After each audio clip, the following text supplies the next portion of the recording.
I'm not the superstitious type. My name's Ryan, 29 years old, a contractor from Oregon. I've been camping most of my life. My best friend Derek and I have done dozens of backwoods hikes over the years.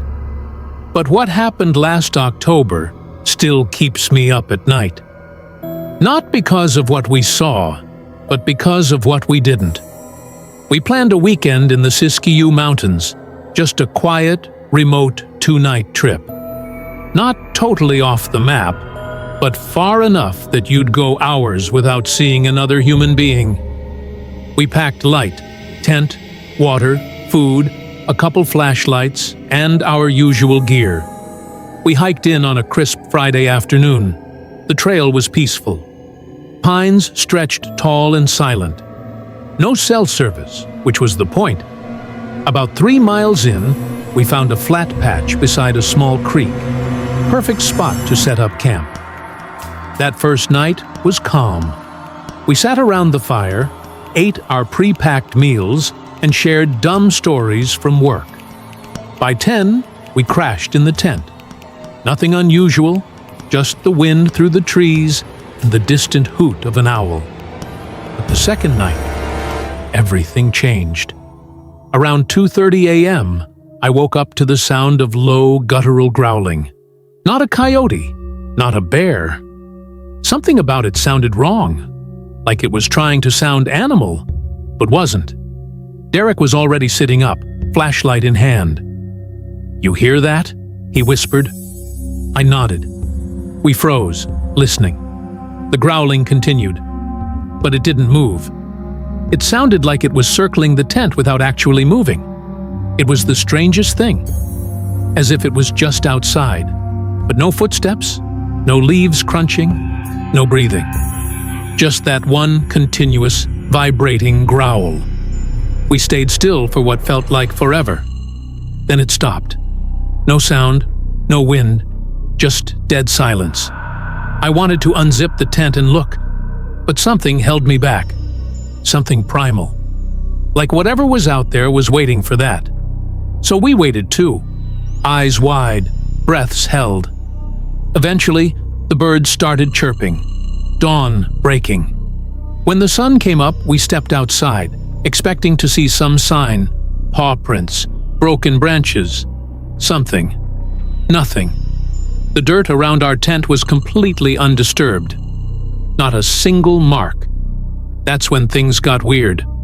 We hiked out to check for any sign of animals. We walked a 1/4 mile in every direction. No prints, no droppings, nothing. Even stranger, the creek? It had stopped running. Just a muddy patch of stones. The water was gone. It wasn't dry season. The night before it was flowing like usual. Now, completely still. We were unsettled, but we told ourselves it was just nerves, maybe weird acoustics, maybe a predator passed nearby. So we stayed. One more night. That was our mistake. That night, around the same time, 2:30 a.m., the growling came back. Only this time, it was closer. It wasn't just circling. It was right up against the tent fabric, pushing into the nylon. We didn't dare move. Derek gripped the hatchet. I held my breath. My heart pounded so loud, I swore it would give us away. Then we heard whispering. Actual whispering.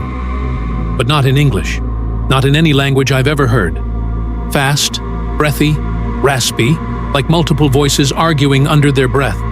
Then, the growl again. Right in my ear, on the other side of the tent wall. I snapped. I unzipped the flap and shined my flashlight. Nothing. No animals. No shadows. Just open woods. But right where the sound had been, the dirt had changed color. It was darker. Wet. I stepped out and looked down. The ground was soaked in a circle. Like something had been standing there, leaking. No prints.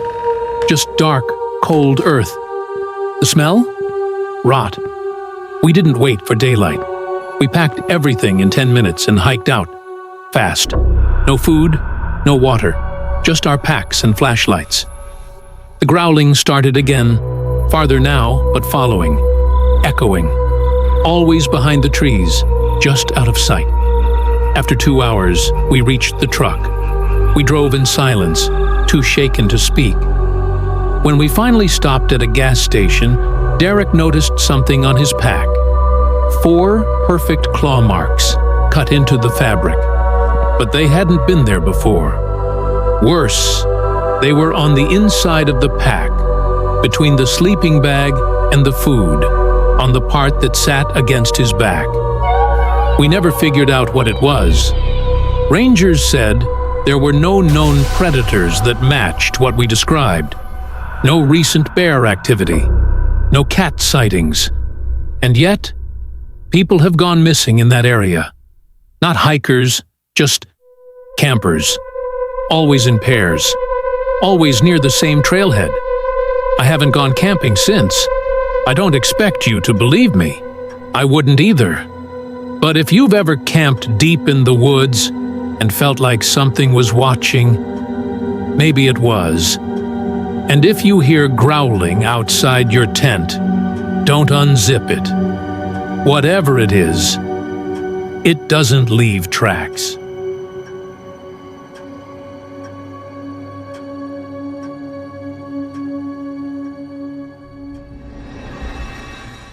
I've always believed nature was the one place where everything made sense. No artificial noise, no constant buzzing of digital life. Just the trees, the wind, and your own thoughts. That's why I started solo camping 3 years ago. I needed peace, a reset.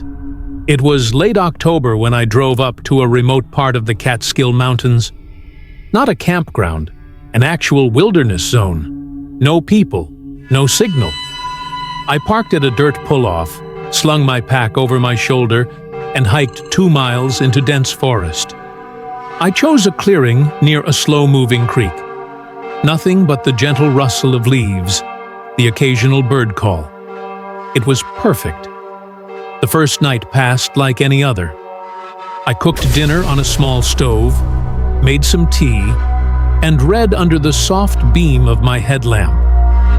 Around midnight, I zipped up my tent, pulled my sleeping bag tight, and fell asleep to the chirping of crickets. But the next morning, something caught my attention. About 20 feet from my tent, carved into the bark of a tall pine tree, was a symbol, a triangle with a line through it and small circular notches along the sides. At first, I thought maybe it was some kind of trail marker left by a hiker or a survivalist. But there were no trails here. No one should have been here. I brushed it off. People carve things into trees all the time. Maybe it was old, I thought, and I just hadn't noticed it the day before. Still, something about it unsettled me. By afternoon, I'd wandered further upstream to fish and gather some clean water. On my way back, I saw another symbol, different this time. 2 interlocking circles with jagged edges carved deep into a birch tree. And this one looked fresh. Bark still curled at the edges. I didn't sleep well that night. I kept thinking I was hearing movement, branches snapping softly, a low crunch of leaves. Every time I looked out, I saw nothing but the black of the forest. The third day, I packed up camp early and hiked toward higher ground. Just wanted a change of view. That's when I started noticing more symbols. Each tree I passed had something carved into it, different patterns. Some were complex, almost mathematical. Others looked like primitive cave drawings, and they weren't random. The trees lined a path, leading somewhere. I told myself I'd turn back, but curiosity tugged at me. I followed the carvings for maybe an hour. Then I found something that made me stop cold. A clearing. Dead center, surrounded by 8 trees, all marked with matching runes. In the center, a wooden post rose from the ground, maybe 6 feet tall. sharpened at the top, blackened like it had been burned, and at the base of the post, a backpack. Old, molded, torn open. It looked like it had been there for months, maybe longer. Inside, I found a rusted canteen, a notebook, and a knife. The notebook was water-damaged, the writing faded, but I could still make out some of it. Phrases like, "They watch from behind the trees," "Never camp alone here," "Symbols protect or invite," and then a final page that just read, "It's not the forest that's alive, it's what's inside it." I turned around immediately. I ran. I didn't care about my tent, gear, food. I just ran. But something followed me. Not footsteps, not breathing, just a presence. Like something had opened its eyes. By the time I reached my car, the sun was nearly gone, and when I turned the key, I saw it, scratched faintly into the driver's side window. The triangle symbol, the one from the first tree. I drove without stopping, didn't sleep that night, and for weeks afterward, I kept feeling like someone was watching me. Not paranoia, awareness. A month later, I filed a report with the local rangers, gave them GPS coordinates. They found nothing. No symbols, no post, not even my tent. But I kept the notebook. And even now, every once in a while, I find new pages. Pages I didn't see before. As if something is still writing in it. If you ever find strange symbols carved into trees, don't follow them. Some trails weren't made for us to walk.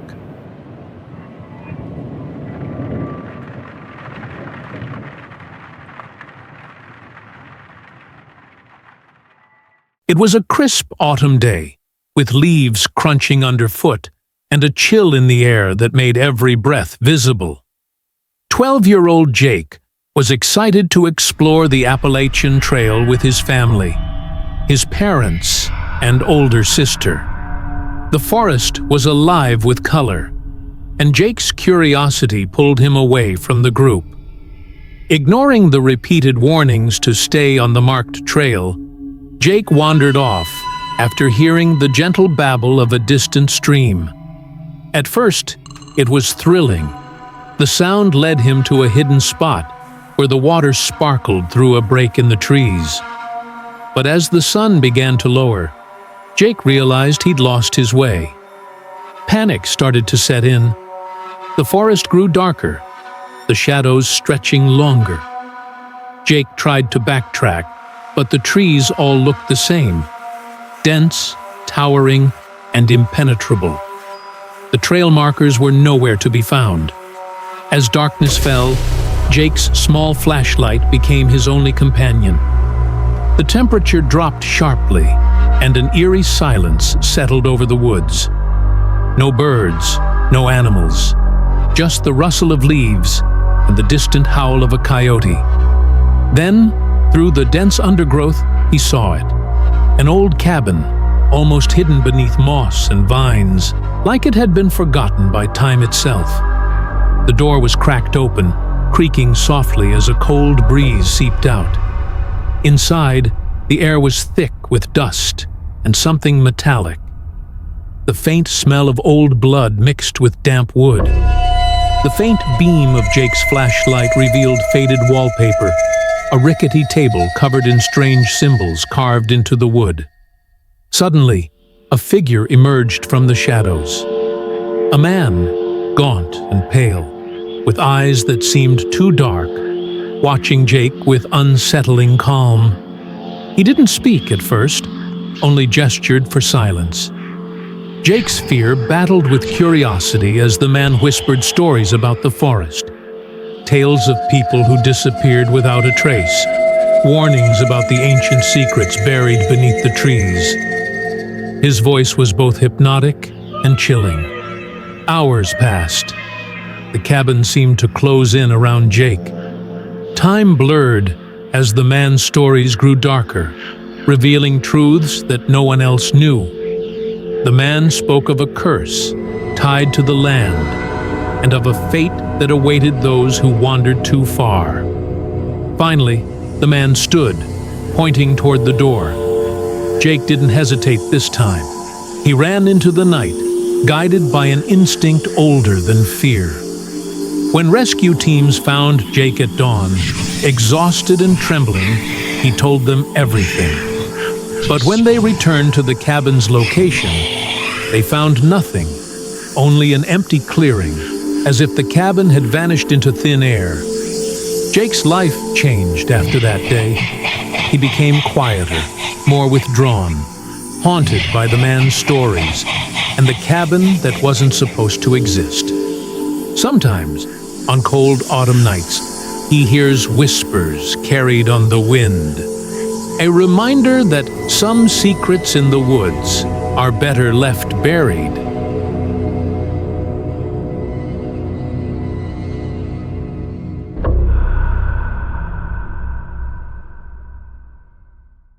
Ethan had always found peace in the wilderness.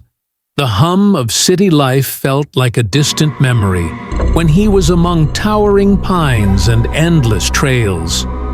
This September morning was no different, the crisp air filling his lungs as he tightened the straps on his backpack.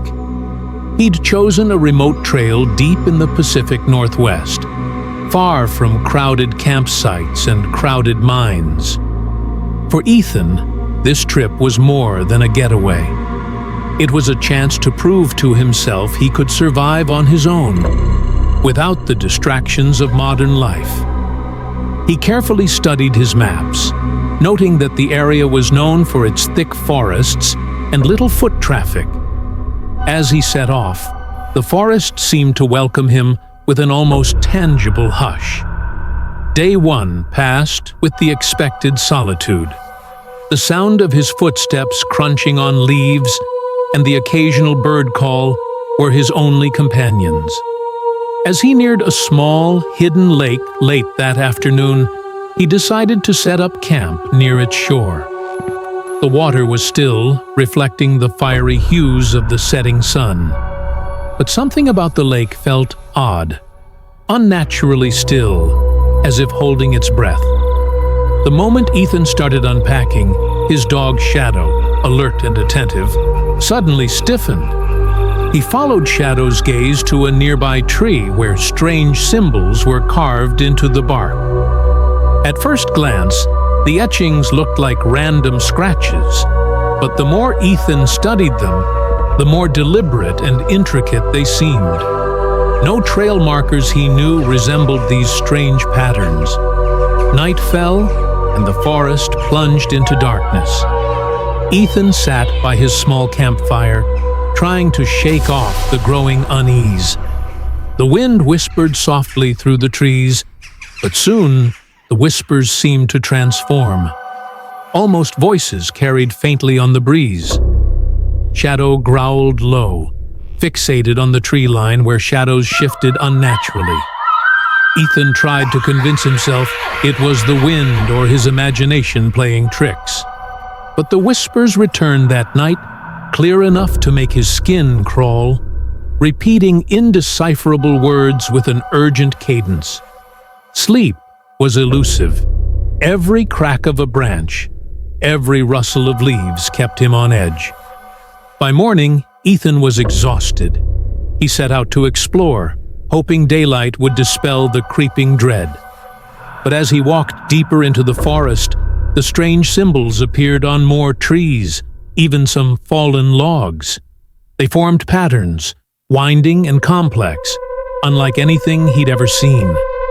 Using a small notebook from his pack, he sketched the symbols, trying to document them. As hours passed, Ethan felt the forest closing in around him. His GPS device had stopped working, as if the forest itself interfered with the signal. Shadows lengthened unnaturally, and the ambient noises seemed to swell and fade with a strange rhythm. Shadow, normally a loyal companion, became skittish, occasionally barking at unseen threats. One evening, Ethan glimpsed a figure moving silently between the trees. It was tall, cloaked in shadows, and vanished every time he tried to approach. The whispers escalated into low growls, accompanied by the cracking of dry branches underfoot, but no footprints or signs of any creature could be found. The forest offered no clues, only more questions. Days blended into each other. Ethan recorded his experiences on his phone, documenting everything. His voice shook as he described the eerie sensations, the symbols, the disorienting environment. His mental state frayed as exhaustion and fear took hold.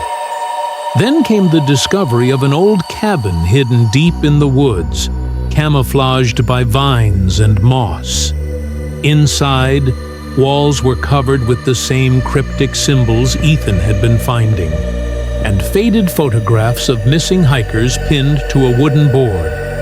Notes in a worn journal spoke of an ancient presence tied to the land, an entity that fed on fear and confusion, bending time and space to trap unwary travelers. That night, Ethan faced his darkest hours. The forest came alive with the howls of the unseen. Shadow vanished into the fog, leaving Ethan isolated. The whispers turned to screams. Ethan struggled through the maddening night, fighting to maintain sanity and hold on to reality. At dawn, search teams found Ethan, disoriented but alive. His recordings revealed a harrowing account of the days spent lost in the forest's grip. Despite thorough searches, no trace of Shadow or the shadowy figure was ever uncovered. Ethan's experience changed him forever.